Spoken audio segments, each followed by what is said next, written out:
लीजिए सुनिए, सूर्यकांत त्रिपाठी निराला के लिखे उपन्यास महाभारत का 5वां भाग, उद्योग पर्व, मेरी यानी समीर गोस्वामी की आवाज में। पांडव अच्छी तरह प्रकाश में आ गए। अज्ञातवास का समय पूरा हो गया। एक अपूर्व शक्ति का प्रवाह झरने की तरह उनके हृदय से फूट निकला और नवीन जीवन की स्निग्धता उनकी नस नस में प्रवाहित हो चली। वे संसार को एक नई ही दृष्टि से देखने लगे। उन पर छल और प्रपंच के जो सांघातिक अत्याचार हुए थे, जिन लांछनों को नतमस्तक होकर धर्म के विचार से उन्होंने सहन किया था, वे सब उन्हें एक एक करके याद आने लगे और उनकी बदले की प्रवृत्ति रह रहकर नागिन की तरह फन काढ़ने लगी। उत्तरा के विवाह के पश्चात पांडवों के सखा और हितैषी श्री कृष्ण ने पांडवों के पक्ष की पुष्टि के विचार से समागत राजन्य वर्ग को एकत्र करके सभा करने की युधिष्ठिर और भीमार्जुन को सलाह दी। समझा दिया जो युद्ध अदूर भविष्यत में होना अनिवार्य है, उसकी तैयारियों का जल्द से जल्द श्री गणेश होना चाहिए। कौरव पुनः पांडवों को राज्य से बहिष्कृत करने के लिए तत्पर होंगे। वे जैसे दुष्ट स्वभाव के हैं, उनसे किसी प्रकार के भी अनिष्ट की कल्पना की जा सकती है। इसलिए एक बार धोखा खाकर बार बार धोखा खाना समझदार का काम न होगा।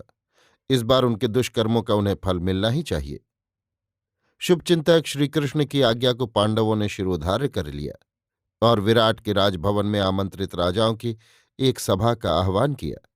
द्रुपद, विराट, बलराम, कृष्ण, सात्विक आदि जितने शूरवीर अभिमन्यु के विवाह में आमंत्रित होकर गए थे, उस सभा में एकत्र हुए। पांडवों के लिए उनके हृदय में जगह थी। सब पांडवों का हित चाहते थे। धर्म के पक्षपात के साथ वे रिश्ते के सूत्र से भी पांडवों से संबद्ध थे। सभा में पांडव श्री कृष्ण के विश्वास में सिर झुकाए चुपचाप बैठे रहे। दूसरे राजा भी श्री कृष्ण के बोलने की प्रतीक्षा में विश्वासपूर्वक उनकी दृष्टि की ओर देखते रहे। सभा का रुख मालूम कर संयत शांत मधुर स्वर से श्री कृष्ण ने कहना शुरू किया। भाइयों, मैं आप लोगों के समक्ष उन्हीं बातों को निवेदन के रूप में कहूंगा जिनके कहने के लिए पांडव मुझसे अनुरोध कर चुके हैं। आप लोग जानते हैं, महाराज युधिष्ठिर से राज्य छीनने के लिए कर्ण और शकुनी से मिलकर दुरात्मा दुर्योधन ने जुए का प्रपंच रचा था। वो जुआ भी अन्यायपूर्ण था। पुनः दुर्योधन पांडवों से केवल राज्य लेकर संतुष्ट नहीं हुआ, वनगमन और अज्ञातवास की शर्त भी पूरी कराई। छलपूर्ण पासे से जीतकर पांडवों को देश से निकालकर बिल्कुल निष्कंटक राज्य करने का इरादा पक्का किया।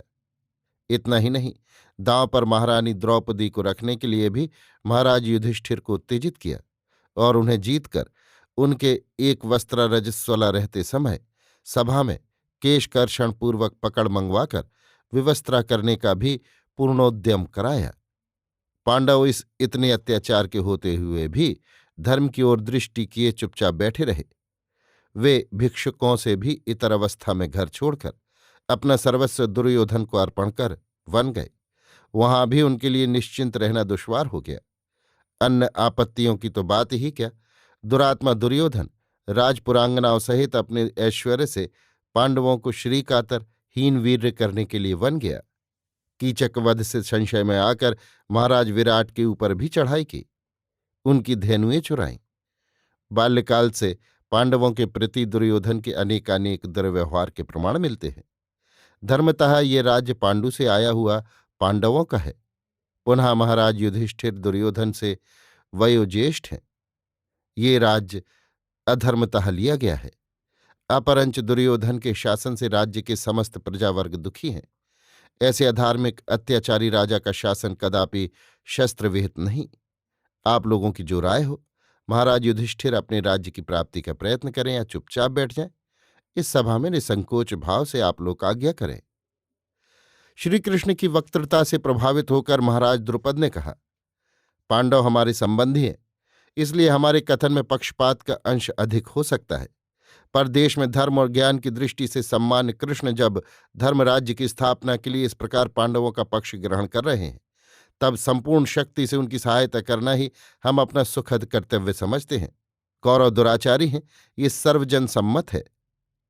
महाराज द्रुपद की बात समाप्त होते ही महामती बलराम तर्जना करते हुए बोले, हमारी सम्मति में दुर्योधन निर्दोष है। राज वास्तव में उसके पिता महाराज धृतराष्ट्र का है। उनके अंधे होने के कारण पांडु को राज्य का शासन भार मिला था। धृतराष्ट्र के पुत्र होने पर उस राज्य पर पांडवों का फिर कोई अधिकार नहीं रह जाता। फिर भी दुर्योधन ने राज्य की प्राप्ति के लिए किसी प्रकार का बलात्कार नहीं किया। महाराज युधिष्ठिर को उसने जुआ खेलने के लिए आमंत्रित किया और बाकायदा दांव पर राज्य जीता। युधिष्ठिर चाहते तो नहीं भी खेल सकते थे, कोई बाधकता न थी। इस प्रकार के जीते हुए राज्य को फिर से दिलाने का प्रयत्न हमारे विचार से अन्याय है। हम इसका विरोध करते हैं। अगर दुर्योधन अत्याचारी है तो इसका निर्णय उसकी प्रजा करेगी, हम और आप नहीं। प्रजा के द्वारा ही इसका उचित प्रतिफल उसे मिलना चाहिए। उसने अपने हिस्सेदारों के प्रति जैसा बर्ताव किया है वो राजनीति के विरुद्ध नहीं कहा जा सकता। फिर भी हमारी राय है कि दुर्योधन के पास राजनीति का जानकार कोई योग्य दूत भेजकर मालूम किया जाए कि महाराज युधिष्ठिर के राज्य के संबंध में वो क्या कहता है। हृत सर्वस्व भाइयों को वो राज्य का आधा हिस्सा देना चाहता है या केवल गुजारा या कुछ नहीं। महामती बलदेव की सम्मति में महावीर सात्यकी को दुर्योधन के प्रति हुआ पक्षपात मालूम दिया। वो वीर गुस्से को न दबा सका। कहा, जिस जुए के लिए धृतराष्ट्र तक की सम्मति हो, पांसे कपट के बने हो, उसे न्याय संगत कहना बलदेव जी जैसे महात्मा को ही शोभा दे सकता है। पांडव जिस धैर्य की परीक्षा दे चुके हैं वो उनके यथार्थ भाव को अच्छी तरह प्रकट कर देता है। महाराज युधिष्ठिर की जुआ खेलने की कदापि नियत नहीं हो सकती। न बुद्धिहीन होकर उन्होंने राज्य को, अपने सहित भाइयों को, दारा को और बनवास की शर्त को दांव पर रखा। द्रौपदी को आज तक उनका बचा रखना उनको बाहोश रहना साबित करता है। उन्हें दुर्योधन बार बार प्रेरित करता रहा। राजा अपने राजसी भाव को छोड़कर कभी कापण्य नहीं दिखा सकता। यही कारण है कि महाराज युधिष्ठिर दांव पर दांव रखते गए जब तक वे हार के अंतिम निर्णय तक नहीं पहुंचे। ये धर्मपुत्र युधिष्ठिर ही कर सकते थे। मेरी समझ में नीच दुर्योधन के पास दूत भेजना पहले से अपनी हार स्वीकार करना है। आचार्य अर्जुन की सहायता से मैं अकेला समस्त कौरवों को बांध सकता हूं। सात्यकी को उत्तेजित देखकर महाराज द्रुपद बहुत प्रसन्न हुए, पर सभा के विचार से बात बनाकर बोले, यद्यपि वीर सात्यकी की बातें सत्य की दृष्टि से मर्म को स्पर्श करने वाली हैं, फिर भी महामती बलराम की सम्मति का हमें सम्मान करना ही चाहिए। हमारी समझ में कौरव सभा में दूत भेजने के साथ साथ समस्त देश के राजाओं के पास रण निमंत्रण भेजना चाहिए। उनके सहयोग से हमारी शक्ति बढ़ेगी और उनकी राय भी इस तरह हमें मालूम हो जाएगी।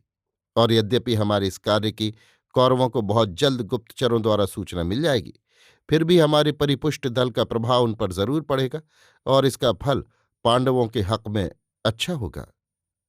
श्री कृष्ण को राजा द्रुपद की यह सलाह पसंद आई और रण निमंत्रण के साथ कौरवों की सभा में दूत भेजने का ही निश्चय रहा। अंत में सभी सभासदों की पूर्ण प्रसन्नता से सभा विसर्जित की गई। युद्ध की तैयारियां। सभा भंग के पश्चात जोरों से युद्ध की तैयारियां होने लगी।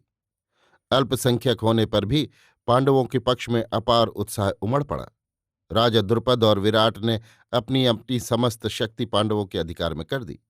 श्रीकृष्ण द्वारका को गए और गृहहीन पांडव द्रुपद और विराट की सेना के साथ कुरुक्षेत्र के पास शिविर निवेश करके ठहरे। दुर्योधन को सारा भेद मालूम हो गया। वो भी युद्ध की तैयारियां करने लगा। दोनों ओर से देश के समस्त राजाओं के पास युद्ध का निमंत्रण जाने लगा। अधिकांश राजा जो ये देखते थे कि दुर्योधन राजा है, उसके हाथ हस्तिनापुर की समस्त शक्ति है, पुनः भीष्म और द्रोण जैसे महावीर योद्धा उसकी तरफ हैं, पांडव वनवास से आए हुए हीन वीर हैं, वे कौरवों का पक्ष लेते थे। पर जो ये समझते थे कि पांडव धर्मात्मा हैं, उनमें अपूर्व आध्यात्मिक शक्ति है। अर्जुन विश्व विजयी वीर है, भीम महापराक्रमशाली हैं, पुनः उनके साथ इस समय के सर्वश्रेष्ठ पुरुष रत्न श्री कृष्ण का सहयोग है, वे पांडव के पक्ष में आते थे। ये सब राजा अपने अपने देश से चलकर कुरुक्षेत्र के विशाल प्रांगण में आकर ठहरने लगे। इन दिनों यादवों की शक्ति देश की एक प्रबल शक्ति हो रही थी। इनके नायक श्री कृष्ण थे। कृष्ण का देश में बड़ा सम्मान था, इसलिए इन्हें आमंत्रित करने के लिए महाराज दुर्योधन स्वयं चले। वहां आचार्य बलदेव जी की भी आज्ञा लेनी थी। दुर्योधन पूरे राजसी ठाठ से थे। कृष्ण को आमंत्रित करना पांडव का पहला कर्तव्य था। कृष्ण के बिना पांडव अपने को निशक्त समझते थे। अस्तु, महावीर अर्जुन श्री कृष्ण को आमंत्रित करने के लिए चले।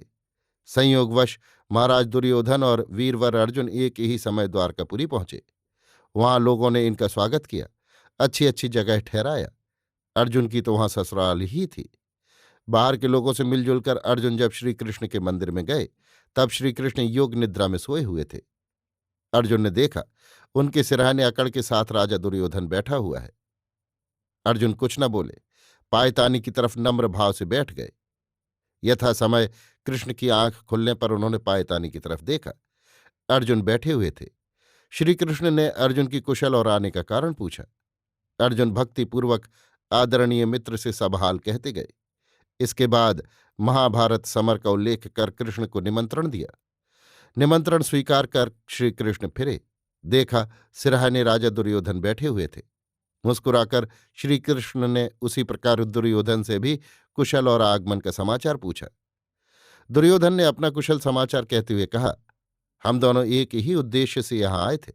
मैं बल्कि अर्जुन से पहले आया हूं, इसलिए आपको अपने पक्ष में पाने का मेरा पहले अधिकार है। कृष्ण हंसे। अर्जुन के स्नेह की दृष्टि से देखते हुए बोले, कौरवराज, मैं महावीर अर्जुन से वचनबद्ध हो चुका हूं, इसलिए आपका पक्ष अब न ग्रहण कर सकूंगा, और करता भी तो मुझसे आपकी उद्देश्य सिद्धि न होती, क्योंकि मैं कौरव और पांडव दोनों को समदृष्टि से देखता हूं। इसलिए भारत युद्ध में मैं अस्त्र ग्रहण न करूंगा। वीरवर अर्जुन ने आमंत्रित किया है, इसलिए उनके साथ रहूंगा बस। आप पहले आए हैं, इसलिए मैं आपको उसी रूप से संवर्धित करूंगा। युद्ध करने वाली मेरी नारायणी सेना है, मैं वो सेना आपकी बल पुष्टि के लिए देता हूं। इस तरह आपका उद्देश्य सफल होगा। दुर्योधन यही चाहता था।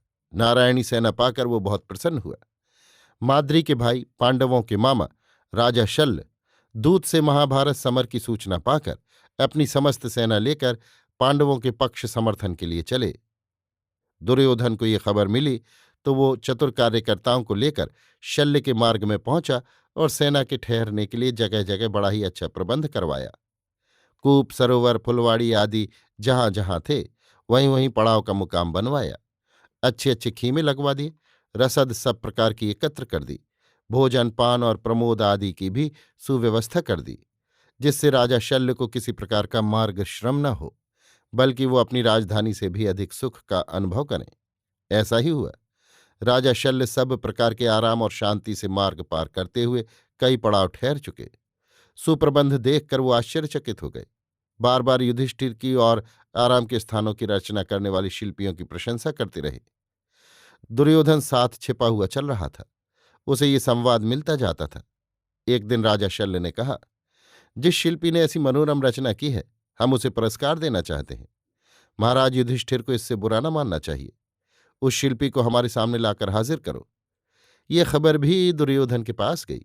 वो बहुत प्रसन्न हुआ और समय जानकर मामा शल्य के सामने बड़े विनय भाव से आकर खड़ा हुआ। दुर्योधन को देखकर शल्य आश्चर्य में पड़ गए।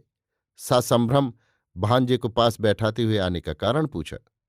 दुर्योधन ने मर्यादापूर्ण कंठ से कहा, मामा, आपने उस शिल्पी को पुरस्कृत करने के लिए याद किया है, जिसने आपके श्रमापनोदन के लिए ऐसी चारुता की रचना की है। वो इस रचना का विधायक मैं ही हूं। मेरे लिए जैसी आज्ञा हो। शल्य समझ गए। यथार्थ वीर की तरह प्रसन्न होकर बोले, वत्स, मांगो, मैं तुम्हारी प्रार्थना पूरी करूंगा। दुर्योधन ने कहा, तो ये वरदान दीजिए कि आपके साथ आपकी समस्त सेना का सहयोग भारत समर के लिए मुझे प्राप्त हो। तथास्तु कहकर शल्य ने दुर्योधन को समादृत किया। प्रसन्न होकर दुर्योधन चला आया। पश्चात पांडवों से शल्य का साक्षात हुआ। पांडवों ने अपनी स्वाभाविक विनम्रता से मामा का स्वागत किया और ठहराने का प्रयत्न करने लगे। शल्य ने युधिष्ठिर को प्रबोध देते हुए कहा, वत्स युधिष्ठिर, हमारे साथ छल हो गया है। हम तुम्हारी ही सहायता को चले थे, परंतु मार्ग में दुर्योधन ने हमारे ठहरने का प्रबंध करा रखा था। हम समझते आते थे ये सब तुम्हारा किया हुआ है। अंत में उस मनोहर रचना के दक्ष शिल्पी को पुरस्कार देने के लिए हमने बुलवाया, तो कौरवपति दुर्योधन हमसे आकर मिले और ये पुरस्कार मांग लिया कि हम अपनी समस्त सेना के साथ कौरव पक्ष की मदद करें। बेचारे पांडव मन ही मन श्रीकृष्ण का स्मरण कर रह गए।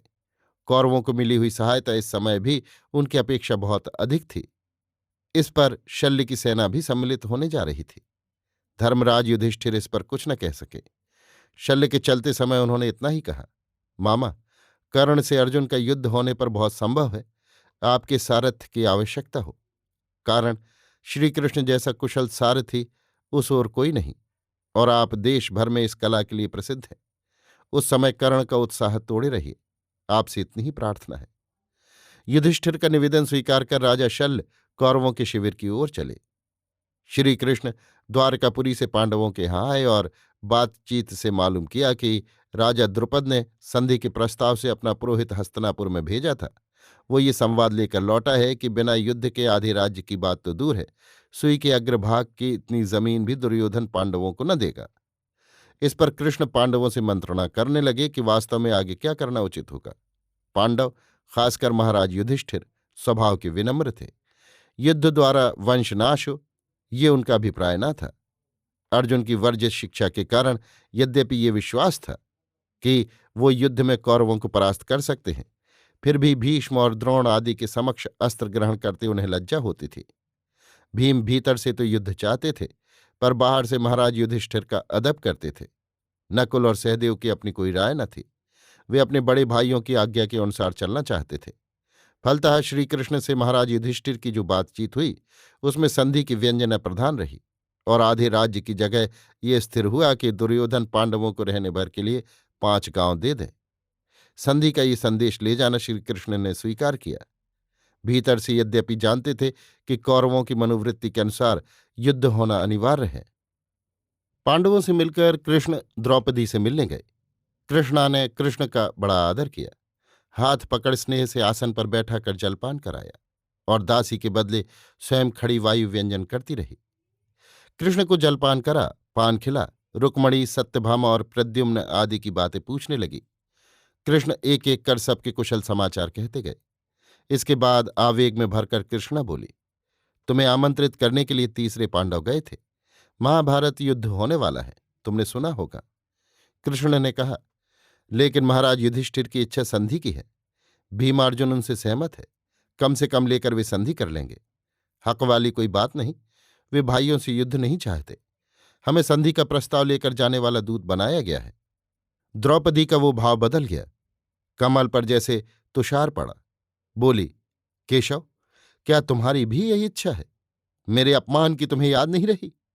इसके बाद अपने खुले हुए लंबे लंबे बालों का एक गुच्छा पकड़कर कृष्ण को दिखाती हुई बोली, इनकी बेली अभी नहीं बंधी यदुपति। कहते कहते द्रौपदी के नील नयनों से आंसू बहने लगे। कृष्ण स्थिर होकर बोले, कृष्णे, धैर्य करो। दुर्योधन संधि का प्रस्ताव स्वीकार न करेगा। युद्ध अनिवार्य है। एक तो स्वभाव से ही वो मंद है, पुनः राजमद, इस पर कर्ण और शकुनि जैसे उसके मंत्रणादाता। वो कदापि भाइयों के लिए त्याग स्वीकार न करेगा। तुम्हारी मनोवांछा पूरी होगी। कृष्णा विश्वास की दृष्टि से प्रिय कृष्ण को देखती रही। कृष्ण बाहर आए और सात्यकी को लेकर हस्तिनापुर चले। कृष्ण का दौत्य। श्री कृष्ण के आने की खबर से लोगों में बड़ा उत्साह फैला। हस्तिनापुर की प्रजा हृदय से पांडवों के पक्ष में थी। वो युद्ध नहीं चाहती थी, वो भी पांडवों के विरुद्ध, जो अपना सर्वस्व भी देकर उसकी रक्षा के लिए तत्पर रहते थे। प्रजा को ये आभास हुआ कि कृष्ण के आने से उसका भला ही होगा। परंतु जब उसने ये सुना कि कृष्ण पांडवों की तरफ से संधि का प्रस्ताव लेकर आए हैं, तब उसकी खुशी की हद हो गई, और वो अपनी अपनी टोली से संवेत होकर श्री कृष्ण के स्वागत के लिए चली। धृतराष्ट्र और दुर्योधन को जब ये खबर हुई, तब पहले वे आगमन का कारण नहीं समझ सके। सोचा दुर्योधन मिलने गए थे, इसलिए प्रसन्न होकर कृष्ण भी आए हुए हैं। खातिरदारी से उन्हें अपनी तरफ करने की लालसा लेकर महाराज धृतराष्ट्र भी दुर्योधन, दुशासन आदि पुत्रों तथा परिषद वर्ग के साथ कृष्ण का स्वागत करने चले। इस तरह महासमारोह पूर्वक कृष्ण की अभ्यर्थना हुई। नगर प्रवेश कर अत्यंत आग्रह किए जाने पर भी वो कौरवों के यहाँ नहीं ठहरे, विदुर के यहाँ गए और वहां महारानी कुंती के दर्शन किए। युद्ध के संबंध में विदुर और कुंती से अनेक प्रकार की बातें की। कृष्ण को विश्वास था कि संधि का प्रस्ताव दुर्योधन की तरफ से नामंजूर किया जाएगा। फिर भी लोगों में पांडवों की सच्ची मनोवृत्ति का परिचय कराने के लिए वो आए हुए हैं, जिससे प्रजा का हृदय पांडवों के साथ रहे। ऐसा उन्होंने विदुर और कुंती से कहा। फिर एकांत में कुंती को समझाया कि वो कर्ण को उसका परिचय बता दें और प्रयत्न करें जिससे वो पांडवों के पक्ष में आ जाए। अगर कर्ण ने दुर्योधन का साथ न छोड़ा तो पांडवों के लिए मुश्किल होगी। महावीर कर्ण को समस्त शक्ति के रहते परास्त नहीं किया जा सकता। इसलिए अभी उचित ये होगा कि दुर्योधन का पक्ष न छोड़ने पर कुंती मात्र ऋण से वर लेकर कर्ण को मुक्त करे। पहला वर ये हो कि अर्जुन के सिवा अपने किसी दूसरे भाई पर वो मरणास्त्र का प्रयोग न करे। दूसरे दिन कौरवों की सभा में कृष्ण पधारे। इस समय तक कौरवों को ये बात मालूम हो चुकी थी कि श्री कृष्ण पांडवों की तरफ से संधि की शर्तें लेकर आए हैं। कौरव इतने लोभी हो गए थे कि भाइयों को विश्वाभर भूमि भी गुजारी के लिए नहीं देना चाहते थे। पर कृष्ण बड़े प्रभावशाली पुरुष थे। यद्यपि कृष्ण ने अस्त्र न ग्रहण करने की प्रतिज्ञा की है, फिर भी बुद्धि के प्रयोग से वे बड़े बड़े अस्त्रधारियों को मात देंगे। ये सोचकर दुर्योधन प्रमुख कौरवों के पक्ष वाले बहुत घबराए और ये निश्चय किया कि महाभारत समर तक कृष्ण को बांधकर कैद रखा जाए। इस विचार का निश्चय कर पूरी तैयारी से कौरवगण सभा में पधारे थे। इसी समय अविचल मंद गति से कृष्ण सभा में गए। उनके मुख पर अपूर्व प्रकाश था। देखकर मंद बुद्धि कौरव अपने ही स्वभाव के हल्केपन से उठकर खड़े हो गए और उत्तम आसन पर कृष्ण को बैठाया। सभा में महावीर भीष्म, धृतराष्ट्र, आचार्य द्रोण, आचार्य कृप, कर्ण, शकुनी, दुशासन आदि धार्मिक अधार्मिक कौरवों के पक्ष के सभी योद्धा, परिषद वर्ग और प्रजाजन एकत्र थे। कृष्ण ने कहना शुरू किया, कौरव और पांडव दोनों उच्च कुल में पैदा हुए क्षत्रिय और हमारे मित्र हैं। एक जरा सी बात के लिए आपस में लड़कर नष्ट हो जाए, ये उनके किसी भी हितैषी को अभिप्रेत न होगा। इससे क्षत्रियों की समस्त शक्ति नष्ट हो जाएगी और देश में धर्म, शास्त्र, ऋषि और द्विजों की रक्षा का कार्य बंद हो जाएगा, जिससे अत्याचार और अनार्यत्व की वृद्धि होगी। हमारी सनातन संस्कृति विलुप्त हो जाएगी। ये युद्ध किसी प्रकार भी समीचीन नहीं। फिर पांडव पूर्ण रूप से निर्दोष हैं। उन्होंने अपनी प्रतिज्ञा के अनुसार कार्य किया और वनवास तथा अज्ञातवास का घोर कष्ट सहन कर लौटे। महाराज युधिष्ठिर को धोखे में डालकर उनसे जुआ खेलाया गया। उनकी प्रकृति जुआ खेलने की नहीं। जुए में उनका हारना छलपूर्ण है। जुआ कपट से भरा हुआ था। पहली बात तो ये कि महाराज युधिष्ठिर का दुर्योधन के आश्रित शकुनी के साथ जुआ खेलना हो ही नहीं सकता। न राजा के साथ मुकुटविहीन दुर्योधन जुआ खेल सकते थे। अगर खेला भी गया तो उनका राज्य जीतने वाले शकुनी के अधिकार में रहना चाहिए था। ऐसा नहीं हुआ। उस अधिकार पर दुर्योधन मुकुट पहनकर राजा बनकर बैठे। दुर्योधन की तरफ से शकुनी का भी खेलना न्यायपूर्ण नहीं था, क्योंकि दुर्योधन राजा नहीं थे। इससे स्पष्ट है कि जुआ अन्यायपूर्ण हुआ। और कभी जुआ न खेलने वाले महाराज युधिष्ठिर ने केवल भाई दुर्योधन को मर्यादित करने के लिए, न खेलने के कारण प्रदर्शन से होता हुआ अपमान बचाने के लिए ही जुआ खेला। उनकी महत्ता की इतनी ही हद नहीं। जो कुछ उनसे कहा गया वो दांव पर रखते गए। इसके बाद वनवास, अज्ञातवास की शर्तें रखी गई। वो दुर्योधन का मुंह देखकर ये सब भी मंजूर करते, रखते और हारते गए। अपने साथ भाई और द्रौपदी तक को दांव पर रखने वाले धर्मपुत्र युधिष्ठिर ने एक भाई को क्या समझाया, ये उस भाई की समझ में चाहे ना आए, पर भारत जन इसे समझते हैं और भी समझेंगे। किंतु उस भाई का पद पद पर क्या रूप रहा। अपने ही घर की महिला महारानी द्रौपदी को भरी सभा में केशकर्षण पूर्वक पकड़वा मंगाकर विवस्त्रा करने तक की धृष्टता की। वन में वैसे भाइयों को वैभव दिखाकर चढ़ाने लगा। अंत में वो कुल महिलाओं के साथ बांधा गया और उन्हीं पांडवों ने, उन्हीं अपमानित भाइयों ने उसकी रक्षा की। एक ओर तो पांडव बधू द्रौपदी के प्रति हुआ दुर्योधन, दुशासन आदि कौरवों का व्यवहार देखिए। दूसरी ओर गंधर्व चित्ररथ के द्वारा बंधी कौरव कुलांगनाओं के प्रति युधिष्ठिर, भीमा, अर्जुन आदि पांडवों का व्यवहार देखिए। और भी अनेक अनेक उत्पात पांडवों के प्रति दुर्योधन ने किए कराए। विराट के गोधन चुराने का उद्देश्य स्पष्ट है कि पांडवों का अज्ञातवास मालूम हो जाए और वे फिर वन का मार्ग ग्रहण करें। इधर महाराज युधिष्ठिर का ऐसा व्यवहार कि सुरासुरजयी महावीर अर्जुन जैसे भाई के रहते हुए भी बार बार युद्ध से विरत रहने का विवेचन कर रहे हैं। वो व्यर्थ के लिए प्रजानाश और धनहानि नहीं चाहते। अपने पूरे अधिकार की जगह मात्र आधा लेकर ही शांतिपूर्वक रहना चाहते हैं। कृष्ण के इतना कहने के साथ सभा में महाराज युधिष्ठिर की जय हो कि बार बार प्रजाओं के कंठ से आवाजें उठने लगी। दुर्योधन का कृष्ण की बातों से ही धैर्य छूट चुका था। अब वो एक बार जैसे पागल हो गया। बांधवे से, ये पांडवों का स्थावक चाटुकार है, कहकर चिल्ला उठा। एक साथ पाश लिए हुए दुशासन प्रमुख कुछ कौरव आगे बढ़े। सभा में खलबली मच गई। वैसे ही दो एक युवक कृष्ण की रक्षा के लिए तलवार खींचकर सामने आ गए। महावीर भीष्म क्रोध से कांपते हुए खड़े हो गए और निर्बुद्धि पामर कौरवों को डांटा। कृष्ण का मुखमंडल उस समय अपूर्व प्रभा विकीर्ण कर रहा था। सभा में जैसे दूसरे सूर्य का उदय हुआ हो। देखकर कौरव त्रस्त रह गए। महाराज धृतराष्ट्र को ये जान पड़ा जैसे दुर्योधन का नाश समुपस्थित हो गया हो। पुत्र स्नेह से घबराए, बोले, केशव, हम तो यही चाहते हैं कि ये दोनों भाई आपस में समझौता कर लें। लड़ाई झगड़े से हानि के सिवा लाभ की क्या संभावना है? पांडव कोई दूसरे तो है नहीं, पर दुर्योधन को ना जाने क्या सूझा है। दुर्योधन गर्व से बोला, आपकी आंखें होती तो देखते। ये सब चक्रांत है मुझे नीचा दिखाने के लिए। कृष्ण की अभी जितनी ये बातें हुई, सब पांडवों की तारीफ में, मेरी निंदा से प्रजा को प्रभावित करने के लिए, उसे पांडवों के पक्ष में लाने के लिए हुई। ये दूत का कार्य नहीं है। कृष्ण ने ये नहीं कहा कि राज्य का यथार्थ अधिकारी दुर्योधन है, क्योंकि ज्येष्ठ उसके पिता हैं, पांडु नहीं। पांडु इसलिए राजा हुए थे कि उनके बड़े भाई अंधे थे, पर बड़े भाई के लड़के तो अंधे नहीं। फिर राज्य उनका न होकर युधिष्ठिर का कैसे हो जाएगा? पुनः युधिष्ठिर अपना राज्य हार चुके हैं। अब समझौते की कौन सी बात रह जाती है? कृष्ण को दूसरे वैसा नहीं समझते जैसा हम लोग। न्याय से जो राज्य नहीं मिल सकता, उसे अन्यायपूर्वक लेने की ठान पांडवों ने ही ठाना है।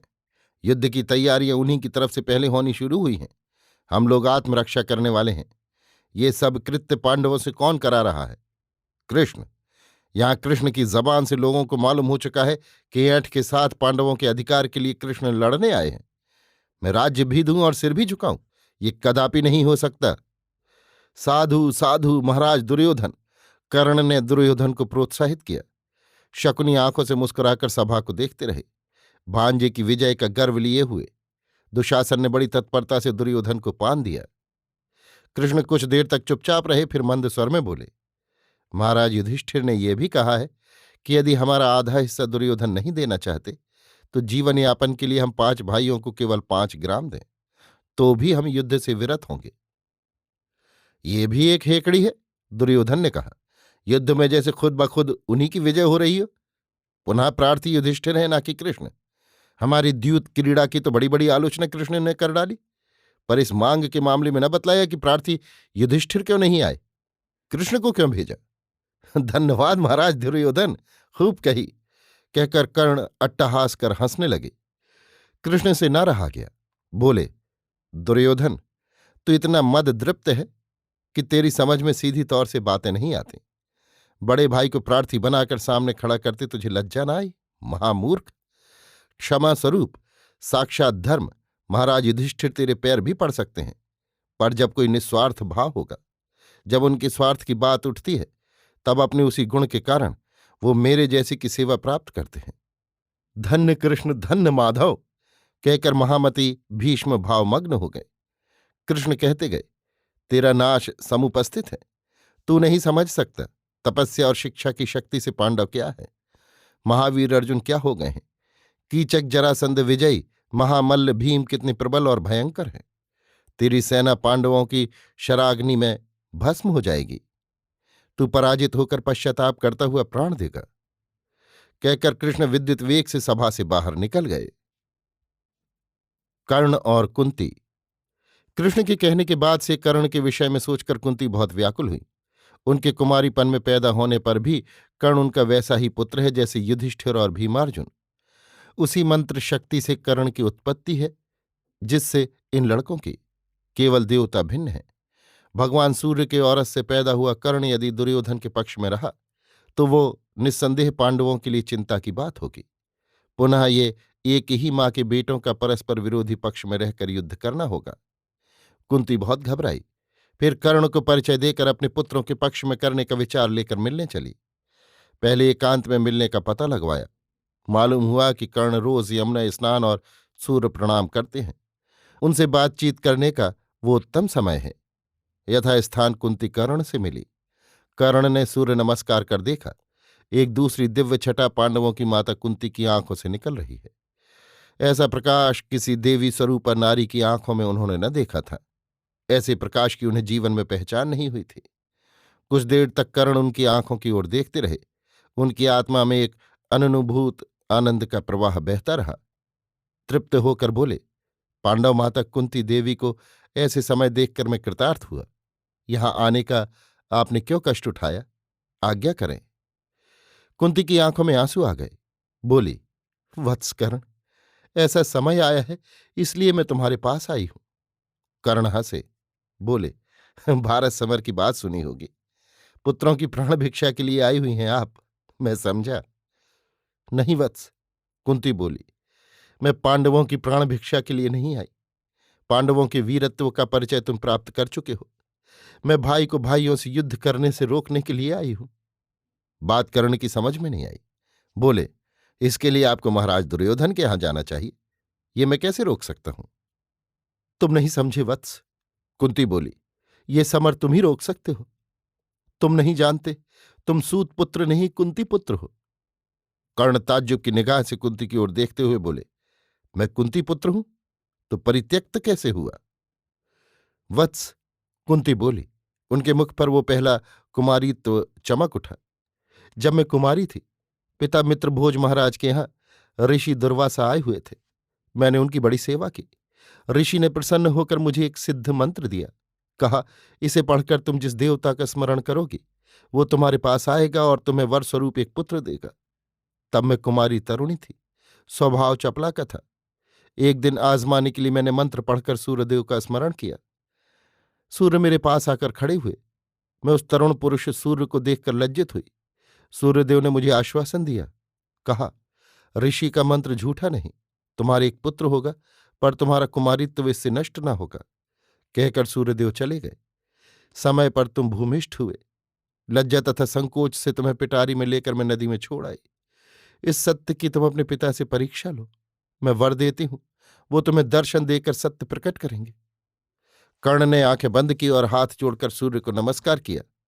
कुछ देर बाद कुंती को देखते हुए बोले, हाँ माता, आप सत्य कहती हैं। मुझे आज अपना यथार्थ परिचय मालूम हुआ। कर्ण ने फिर भूमिष्ठ होकर माता को प्रणाम किया। आशीर्वाद देकर कुंती बोली, वत्स कर्ण, तुम भाइयों से युद्ध न करो। तुम सबसे बड़े हो। मैं युद्ध के पश्चात राज्य मिलने पर तुम्हारा परिचय दूंगी। तब धर्मपुत्र युधिष्ठिर तुम्हें ही अपनी जगह पर स्थापित करेंगे। माता, कर्ण ने कहा, कर्ण दूसरी प्रकृति का मनुष्य है। वो भविष्य की तरफ नहीं देखता। अपना कर्तव्य अतीत को देखकर वर्तमान से मिलाता है। दुर्योधन ने उसे उस समय राजा बनाया था जब सूत पुत्र कहकर भरी सभा में उसका अपमान किया गया था। बराबर उसे मित्र मानकर अपनी बगल में बैठने की जगह देता रहा। अब वैसे मित्र पर विपत्ति पड़ने पर क्या उस सूत पुत्र का ये कर्तव्य होना चाहिए कि वो कुंती पुत्र कहकर अपना परिचय देता हुआ उससे अलग हो जाए और पांडवों का साथ दे? कुंती चुपचाप सुनती रही। कर्ण ने कहा, माता, आपका यहां भी पांडुपुत्रों पर प्यार अधिक है। आपकी समस्त बातें स्वार्थ से भरी हुई हैं। आप जाइए। आपकी आज्ञा का पालन करने में मैं असमर्थ हूं। कर्ण, कुंती ने कहा, मैंने तुम्हें जन्म दिया है। शास्त्रानुसार माता के प्रति तुम्हारा एक ऋण है। क्या तुम ये ऋण चुकाना चाहते हो? चाहता हूं, यदि दूसरा प्रबलतर धर्म बाधक न हुआ। तो प्रतिज्ञा करो कि अर्जुन को छोड़कर अन्य किसी पांडव के साथ पूर्ण शक्ति से न लड़ोगे, मृत्यु अस्त्र का प्रयोग न करोगे। बांध सकते हो। कर्ण हंसे। कहा, यहां किधर आपका स्नेह अधिक है? मैं मात्र ऋण चुकाने के लिए आपसे प्रतिज्ञा करता हूं कि अर्जुन के सिवा किसी दूसरे पांडव को प्रतिभट समझकर न लड़ूंगा। कुंती प्रसन्न तथा उदास होकर विदा हुई। महावीर कर्ण ने माता को प्रणाम किया। संधि न होने के बाद कृष्ण संधि से निराश होकर पांडवों के शिविर में लौट आए। दुर्योधन का उत्तर सुनकर भीमसेन और अर्जुन आदि पांडव पक्ष के योद्धा क्रोध में आ गए। समर का निश्चय हो गया। सेनापतियों से युद्ध संवाद समस्त सेना में प्रचारित हो गया। वीरों की बाहें फड़क उठीं। पांडवों के पक्ष की कुल 7 अक्षौहिणी सेना थी, जिसके सात्विकी, भीम, धृष्टद्युम्न, द्रुपद, विराट, श्वेत, शिखंडी, चेकितान आदि सेनापति थे। सब लोग युद्ध के लिए पूरे उत्साह से तैयारी करने लगे। दुर्योधन के दल में भी शिथिलता न थी। संख्या में ये लोग पांडवों से अधिक थे। इनकी 11 अक्षौहिणी सेना थी। सरदार भी पांडवों के पक्ष से अधिक थे। भीष्म, द्रोण, कर्ण, कृप, शल्य, अश्वत्थामा, जयद्रथ, कृतवर्मा, भूरिश्रवा, बाहलीक, शक्नि और भगदत्त आदि अनेक महारथी थे। फिर भी अर्जुन की प्रशंसा और कृष्ण की बुद्धि की याद कर दुर्योधन बहुत व्याकुल हुआ। रात्रि के समय अपने मित्रों में युद्ध के संबंध में बातचीत करने लगा कि समस्त सेना का अधिनायक किसे बनाया जाए। महावीर भीष्म की तरफ अधिक लोकमत हुआ। कर्ण ने कहा, मित्र, जब तक पितामह युद्ध क्षेत्र में रहेंगे मैं अस्त्र धारण न करूंगा, क्योंकि इनके अधीन रहना मैं अपना अपमान समझता हूं। दुर्योधन ने कर्ण की प्रतिज्ञा स्वीकार कर ली। समझाया भी कि वृद्ध पितामह का अपमान अन्य समस्त वीरों को सह न होगा। पितामह भारत सम्मान्य सर्वश्रेष्ठ वीर हैं। यद्यपि दुर्योधन कर्ण को ही सर्वश्रेष्ठ मानते हैं। कर्ण सगर्व स्थिर हुए। दुर्योधन महावीर भीष्म के यहाँ प्रधान सेनापतित्व का मुकुट लेवाकर चला। भीष्म ने बड़े स्नेह से दुर्योधन तथा समागत अन्य कौरवों और सेनापतियों को बैठाया। दुर्योधन पितामह से विनयपूर्वक अपना अभिप्राय कह चले। कथन समाप्त होने पर पितामह ने कहा, वत्स, मैं सेनापतित्व के लिए तैयार हूं, परंतु मेरी दृष्टि में तुम और पांडव दोनों हमारे वंशधर और प्रिय पौत्र हो। माता सत्यवती से मैं प्रतिज्ञा कर चुका हूं कि इस वंश को कोई क्षति मेरे द्वारा न पहुंचेगी। अतः पांडवों की जीवन हानि मैं न कर सकूंगा। यों प्रतिदिन तुम्हारी प्रीत के लिए सहस्त्र योद्धाओं का वध करूंगा।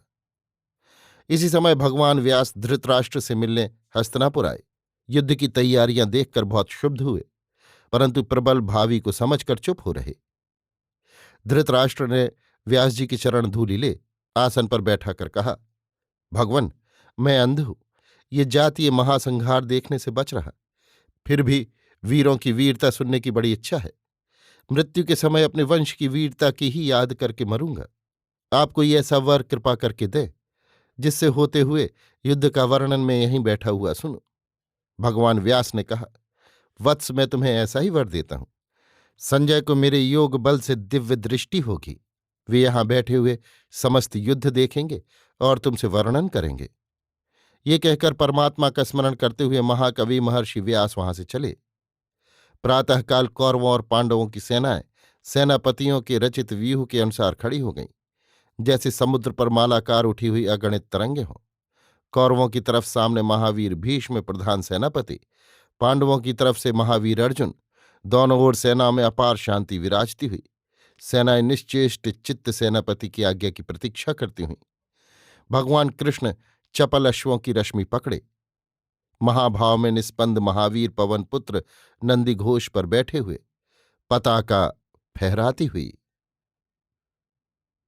अभी आप सुन रहे थे सूर्यकांत त्रिपाठी निराला के लिखे उपन्यास महाभारत के 5वें भाग उद्योग पर्व को मेरी यानी समीर गोस्वामी की आवाज में।